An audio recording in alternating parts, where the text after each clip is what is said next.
Kardam ini YouTube channel Blaze Long Hang Presence Pen Kar Biang Long Alam Ani Wang Mata Ni Sang Ke Ka Sang PR Video Pethak Nili Nang Litum Pen Kacithan Yisi Tekam Nang Ta Nili Tana Pen Kacithan Yisi Ning Ha Nasi Nang Litum Nang Ta Nili Chok Chok Che Kili Dam Mabangke Na Tahala Komen Salong Le Ni Panta Nang Tham Thitha Nasi Na Tum Panta Kining Rila Biang Long Ta Amuluk Bangke 12-13 lakhs dolo po tibon sa 10-20% ang sila PGR ta kiching siya full form abbreviation ta chinicha PGR po bangke Professional Grazing Reserve tapi VGR ke Village Grazing Reserve Professional ke chini la veterinary science ke dum tum ba mami nang litum ta dugi Chainong bi mersa pangreng la so degree long tang tang tek tang atum training and tang antum atum aphansi la professional pu hok po la so ke pangreng tan ke PGR wa dim along de dang ke na tum handang si hada bang ke la business phando ba sarkar phan revenue pen nang litum la adim nang na tum nang ke claim nam long po tapi village grazing reserve la bang ke rong asu tum ha isi jagat do adim ke nang litum da chini lo pason adim ke langroi do yi pukhuri do ji inglong do ji bab do ji langroi so do ji bi son kahar nuk do ji pason adim si la hai VGR PR bangke ke seng la si Assam sarkar pen bangke 1933 ningkan si la so bangke Assam along PGR VGR nang ke seng lo Kena tumsi chini lo nilipian parta la kheruni hawai pura lom pulo la khandilia lom nilita damlong ele la pelong ke dak thulini long lo tor borbil kalang lo la dak tan nilike la dak mangte damlong la si kicheng si bangkel di kethek an nangke la puhan lo na tema che than chumum la Basundhara 2.0 pulo la dak nililang pon bompo Siladak bangke koson silong dia puta cepalong ima pun lasu Basundhara 2.0 long damote isia section di lake PGR VGR len puta cepalong ya pa lasi hala dak bang bear dam nang po agak dak sinang klang po lasi litu ka biak hai unta hala PGR VGR long koson si cerai dunong le den ma bak cerai dunong ni bangke lasu Basundhara 2.0 Basundhara 2.3 long mangsi hadak long le puta ke palong ni pandang ke itu make online pen dia do nang po form fill up do nang po na anu tinta mobile phone do reba po na tunang ta lem po nang po ko pc lahai litu ke dia no ren ma ke litu mang ke ha prang pen sadin long le ko pen ta 1950 pen ta itu ke tek ke ri do lo chali le tum do pen sarkar do mang ta hala sudang ke pangkri di ason itu badang than the lang tum ta boy it athe mane non UPA hudang ta jelang rap ya po chetoro kiti NDA hudang ta bangsu pen ka jelang sarkar milio po chetoro kiti te bon sa ta SD sudang ke majority ke kabyang ang sel hala suni ke unile non sarkar ta chetoro adin nang ke la mili jili sarkar pon asi to political bangke nili bangke lam nam de lo asi non lasu Basundhara 2.0 long ke kuson asi ladake eligibility criteria ke palong nunjima sapu thak si non nili ke na tumpan nang tham pon po ladake ke tok ke la preno documents nangi polo la ke caste certificate do nangi piala asi caste certificate abanum ta don aki da do la abanum nang ta isi apply tu nangi na de la dak apply lo pute isi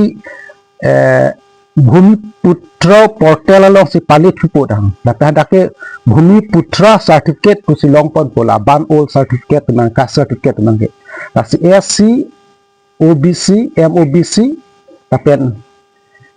ST tum phanta ladak si Bhumiputra portal along pali nang po ki sia certificate long in hande tapen adun thut dang nam thut te SC ST lapen hinipi tu mafan nang ke 25% ari high long ni la satang ka apply pinang ne le ka joy pan tapen josi officer tum tangka na chuhang do le pute helpline number 1800 3453574 along pali lute halatum nang itu mapana kirap te long pondegi kali tela RTPS portal along grievance sections tudo laso ningke oy ningalak la he di education laso a section along pali nang potang nangke la tumangke sokar tumpen nang rapo kumani ke phobang pote so poisana chuhang officer tum bode la sipiri apakta MNP do minimum needs program ateng basi la he bangke alotis pudona pitang tum do tade la tum hansi la pia vijia len along li bangke du long la pen la tum hangi pitang bangke le hando akorti tu baribi thung long le chibhong hepin pen he samjin pen kachipitang atuma fansi la so MNP programs bangke hala asumar ban bangka long pon dek polake tapen sini bang nam thue te ladak bangke long le ka vi pe kachong dap arni wang apuryar tu pima langroy kung bangke brahmaputra pan langlo hala ada diopanil bar ka bilang pila long langroy kung du tum la he long le lang the pen kang re din long le ka vi tum phan hai la he no phan pipo la pen jati la dak ti do barim no pen jong si suluk sodak pen kaceterek la he no phan ta long pon po la pen sarkar pen la tum phan tipa dua din la kace bhong hut ron mai hut la tum rehabilitation center ku pi atu la son atu ma phan bangke PGR bangke PG polo la tum ke arondo polo pen ke thom mang pen lo isi families pula hem isi refugee a card ke do hai a certificate ke do dape la tumhan ilong adin PGR tu hanak thadak le do damoi tu sarkar pen tipitang atumang ke la tumang hadak mangke long dun bek pula so long le ke pula la pe pli bang ke la pohan lo